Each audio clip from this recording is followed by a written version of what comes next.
करोड़ रुपए रघुवंश बाबू।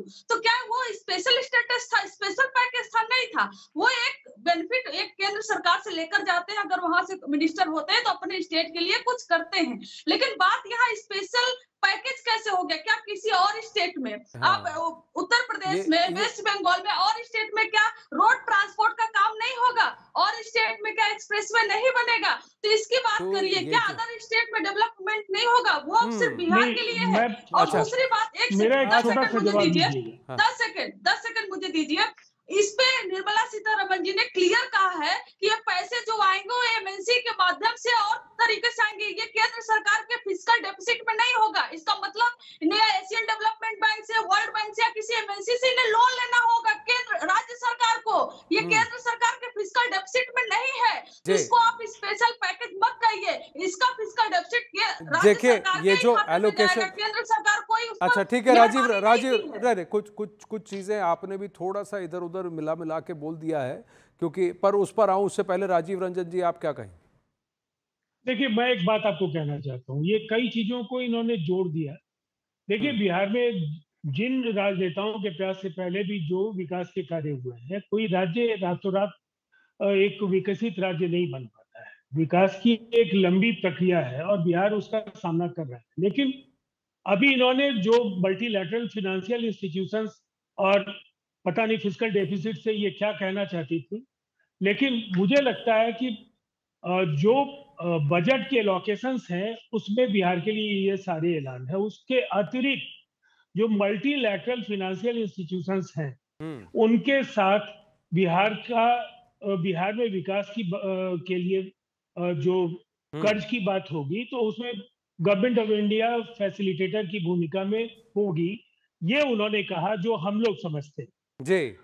और जहां तक देखिए, आप टूरिज्म, बहुत साधारण सी बात है, दुनिया के अनेक ऐसे मुल्क हैं जिनके पूरे इकोनॉमी में टूरिज्म का क्या रोल है वो हम लोग जानते हैं। और पूरी साउथ ईस्ट एशिया से जो बौद्ध तीर्थयात्री यहाँ आते हैं, जैन तीर्थयात्री न केवल हिंदुस्तान, पूरी दुनिया में जहां भी है, और हिंदू जो यहाँ पिंडदान करने के लिए पूरी दुनिया में आते हैं। अगर आप देखेंगे तो बोध गया और ये विष्णुपद मंदिर के निर्माण के पूरे कॉरिडोर के बनने के बाद राजगीर का एक अंतर्राष्ट्रीय मानचित्र पर उसका स्थान अगर बनता है, नालंदा का एक पर्यटन की दृष्टि से विकास होता है, तो निसंदेह बिहार में असीम संभावनाएं हैं पर्यटन के क्षेत्र। काशी विश्वनाथ, राजीव जी, काशी विश्वनाथ की तर्ज पर काशी विश्वनाथ कॉरिडोर जब बना, एक अकेले काशी में 10 करोड़ से ज्यादा पर्यटक साल भर के अंदर आए हैं। अगर ऐसी तीन चार जगहें बिहार में विकसित हो जाती हैं तो कितना उधर आर्थिक ट्रांसफॉर्मेशन होगा आपके हिसाब से? आपको नहीं लगता कि इससे फायदा पहुंचेगा? निसंदेह फायदा पहुंचेगा। और देखिए, विकास को लेकर एक ये सतत प्रक्रिया है। अगर स्पेशल कैटेगरी स्टेटस की मांग हम लोगों ने की है तो उससे हम लोग पीछे नहीं हटे। ये बिहार असेंबली का सर्वसम्मत प्रस्ताव है, बिहार विधान परिषद का सर्वसम्मत प्रस्ताव है, और लगातार इसके लिए मुख्यमंत्री नीतीश कुमार जी की अगुवाई में बिहार के सभी दलों ने इसके लिए काम किया। अब देखिए, सवाल ये कि अभी के मानक है, इस बात को कौन नकार सकता है कि इन मानकों में बदलाव करके स्पेशल कैटेगरी स्टेटस अगर मिल सकता है तो ये हमारी कोशिश जारी रहेगी। लेकिन जो बिहार के लिए हासिल हो सकता है उसे जरूर हम लोगों को फाइनेंशियल ईयर में लेना चाहिए था। और ये केंद्र, ये कहीं ना कहीं प्रधानमंत्री नरेंद्र मोदी जी और नीतीश कुमार जी जो बिहार के मुख्यमंत्री, देखिए, एक और नंबर ये है कि किसी भी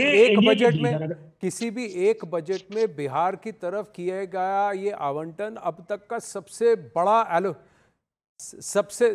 बड़ा एलोकेशन है। विवेक जी, एक बात बताइए, क्या इस इकोनॉमिक मॉडल को आप मानते हैं जहां सरकार ये कहती है कि मैं डेवलपमेंट और विकास पर आपके स्टेट में इन्वेस्ट करूंगा, सेंटर ये कह रहा है कि हम सड़कें बनाएंगे, हम एयरपोर्ट बनाएंगे, हम एक ऐसा माहौल बनाएंगे कि लोग आए वहां पर निवेश करें और आपकी आर्थिक वृद्धि हो, तो ये स्टेट के लिए बेटर है? या फिर आपको कहे कि आपका स्पेशल स्टेटस है और इसके लिए पॉलिटिकल लड़ाई की जाए और उसके बाद फिर कहीं जाकर कुछ किया जाए? देखिए, इस पॉलिटिकल डिबेट में ना पड़ते हुए इसमें यह देखना चाहिए कि अल्टीमेटली मेरे स्टेट को उसको स्पेशल स्टेटस की संज्ञा दें या बजट एलोकेशन की संज्ञा दें या ये कहें कि हम इन्वेस्टमेंट लेके आएंगे। अगर ग्राउंड पे इंपैक्ट हो रहा है तो मेरे स्टेट का भला हो रहा है। अभी आप देखिए एक चीज जो अभी हमारे एनालिसिस से मिसिंग है, ये कोई नई बात नहीं है कि स्टेट के डेवलपमेंट के लिए सेंटर अपनी तरफ से फैसिलिटेशन कर रहा है। कोविड के बाद से एक 50 ईयर इंटरेस्ट फ्री लोन्स की स्कीम चल रही है जो अब जिसको इस साल भी कंटिन्यू किया गया है। तो आप मानिए कि सरकार को एक ऐसा पैसा मिल रहा है जिसको 50 साल बाद सिर्फ प्रिंसिपल अमाउंट लौटाना है। अगर आप इंटरेस्ट कैलकुलेशंस करेंगे तो ये वर्चुअली फ्री मनी है, फ्री मनी। और एक और टेक्निकल पहलू जो मल्टीलैटरल डेवलपमेंट बैंक्स की बात चल रही थी, हमारे जो संवैधानिक प्रक्रिया है उसके through states directly actually multilateral development bank से लोन नहीं ले सकते, वो उनको सेंटर के थ्रू ही जाना पड़ेगा। तो अगर ये बोला जाए कि लोन सीधे स्टेट ले रहा है तो ये भी गलत होगा। तो ये बस दो टेक्निकल पहलू थे जो मुझे लगा मैं आपके सामने। इसमें सबसे बड़ी बात यह है कि स्किलिंग के अंदर भी जितना आपकी बार फोकस है, जिस तरह से स्किलिंग की जा रही है, किस तरह से कंपनीज को कहा जा रहा है कि आप लोगों को इंटर्नशिप में लीजिए, हम आपको देंगे पैसा, हम उनके पहले महीने का उनको भुगतान करेंगे एमएसएमईज में। इसके पीछे एक कारण है जी, इसको हम अगर कंपेयर करें, हमारे साथ समस्या क्या आ रही थी, लिमिटेशन क्या आ रही थी, मैं वो बताता हूँ, थोड़ा सा ध्यान दिलाता हूँ कि बाहर के देशों में अगर आप देखोगे तो वहाँ स्किल सेंटर तो इतने ज़्यादा नहीं है, लेकिन वहाँ का सिस्टम ऐसा है कि बच्चे पढ़ते ही कंपनियों में इंटर्नशिप करते हैं, जैसे कोप बोलते हैं, कुछ बोलते हैं, तो उनकी training on the side training हो जाती है। यहाँ पर वो चीज़ मिसिंग थी, तो उसको वो दूसरी तरह से ले आए कि एक काम करते हैं, आपको CSR पे तो खर्चा करना ही है, तो आप बच्चों को इंटर्नशिप दे दीजिए, तो एक तरह से स्किल्स ट्रेनिंग सेंटर बन जाएंगे वो सारी कंपनियां, और जो आप खर्चा करेंगे उसको हम ये मान लेंगे कि आप CSR का खर्चा क्योंकि आपकी कॉर्पोरेट सोशल रिस्पांसिबिलिटी, क्योंकि समाज के लिए आप कुछ कर रहे हैं, करना ही था। आपको लगता है इससे बढ़िया मूव नहीं हो सकता था कि आप प्राइवेट पार्टनरशिप को ले आए स्किलिंग के लिए, क्योंकि ये कॉर्पोरेट के बिना हो नहीं सकता, सरकार स्किलिंग नहीं करा सकती, जरूरत के हिसाब से स्किलिंग होगी अब। और ये एक आइसोलेटेड मूव नहीं है। आप देखिए, पहले सरकार ने पिछले 2 साल में ई श्रम पोर्टल बनाया, जिसके थ्रू हमारी जो स्किलिंग्स का जो पूरे देश का डॉक्यूमेंटेशन है वो हुआ। लगभग 700 से ज्यादा ट्रेड उसमें रजिस्टर्ड है।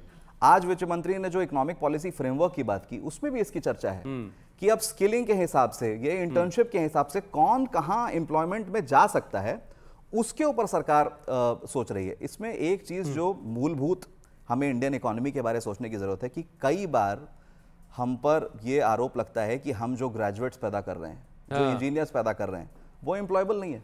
जी, ये आंकड़े हैं।